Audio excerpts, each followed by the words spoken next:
Awi Suryadi mulai mau mendengar jeritan para penonton agar meminimalisir adegan gelap-gelapan yang kayak sudah jadi fetisnya.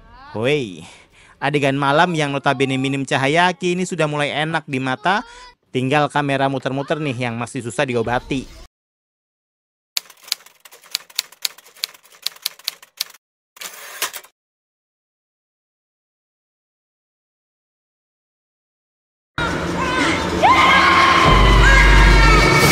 Salam sinema sahabat sinemalogi.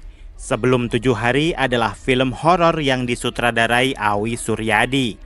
Film ini dibintangi Agla Artalidia, Fanny Ghazani, Anantya Rizky Kirana, Sultan Hamonangan, Haidar Salis, dan lain-lain. Janji masa lalu kini ditagih sebagai hutang. Tari yang diperankan Agla Artalidia dan Kadar yang diperankan Haidar Salis harus menanggung rahasia kelam sang ibu, yaitu Anggun yang diperankan Fanny Ghazani yang kini telah meninggal dunia.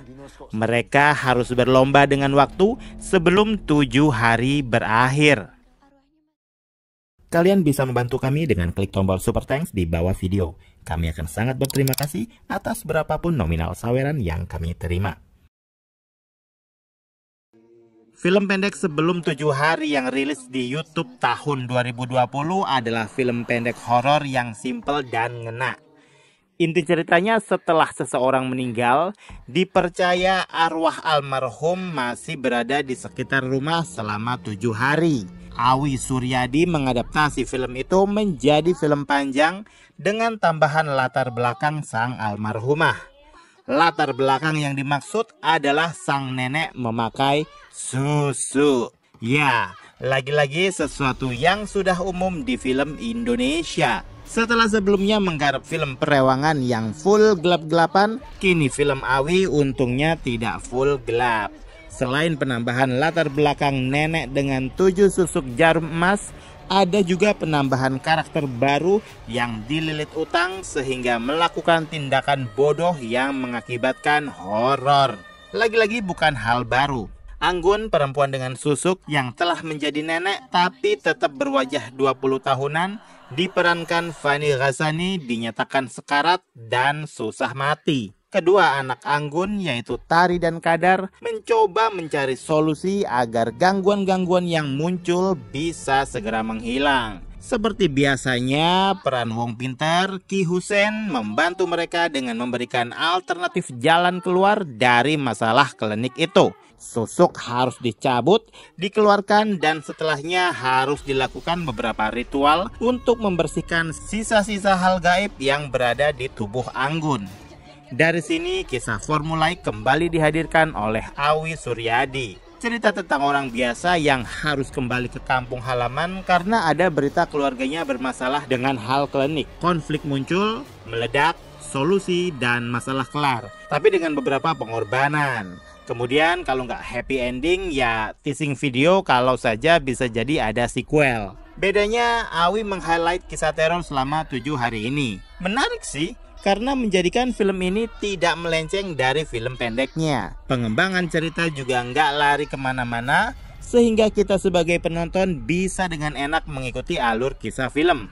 Saya cukup excited dengan adegan pembuka film ini, karena cara pengambilan gambar sangat impresif.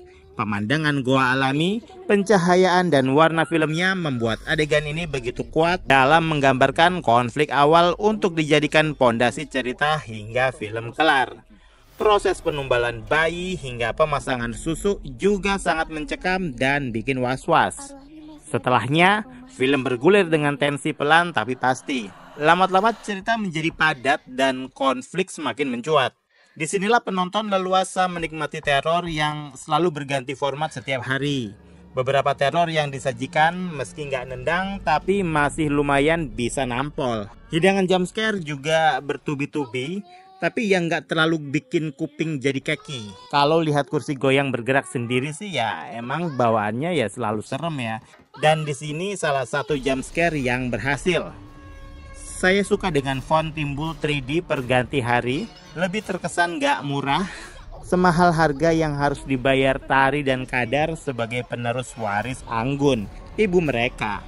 Para pemain tampil ciamik, bahkan debut penampilan seorang Agla Artalidia sebagai pemain utama sangat tidak mengecewakan. Biasanya dia menjadi pemain pendukung film-film terdahulu. Kali ini dia mendapatkan kesempatan sebagai tokoh sentral yang harus berjibaku dan bertanggung jawab dengan apa yang telah terjadi pada keutuhan keluarga. Termasuk penampilan dua bocil kematian sanggup memberi tektokan peran kayak kakak beradik yang saling melengkapi. Anantia Kirana masih tetap konsisten dengan kualitas akting yang sudah tidak diragukan lagi. Saya sudah memprediksi dia bakal sukses semenjak tampil di film Asih 2 tahun 2020 lalu.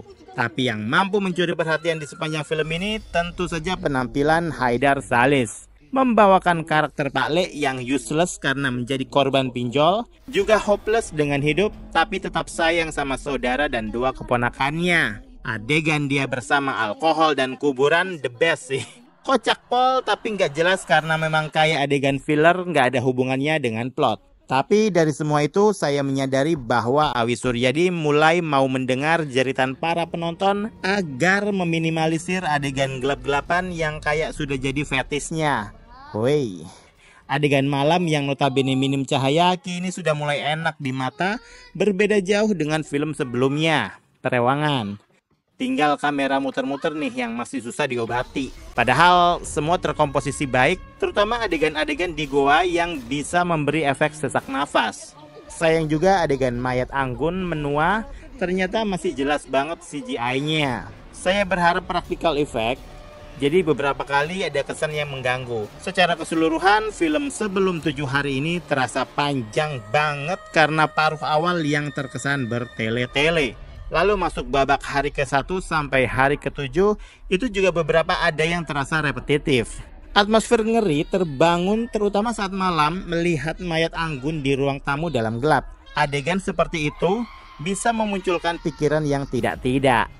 Tapi ya karena terlalu lama dan repetitif, jadi akan mulai berkurang level seramnya. Pada akhirnya film Sebelum 7 Hari menjadi karya Awi Suryadi yang kurang bombastis dari segi adegan horor atau gore. Yang bombastis masih pergerakan kameranya saja. Demikian video reaksi dari film Sebelum 7 Hari yang tayang di bioskop. Silahkan like, komen, dan subscribe kanal ini. Cek juga akun-akun media sosial Sinemalogi. Dan jangan lupa bersinema dahulu, berbahagia kemudian.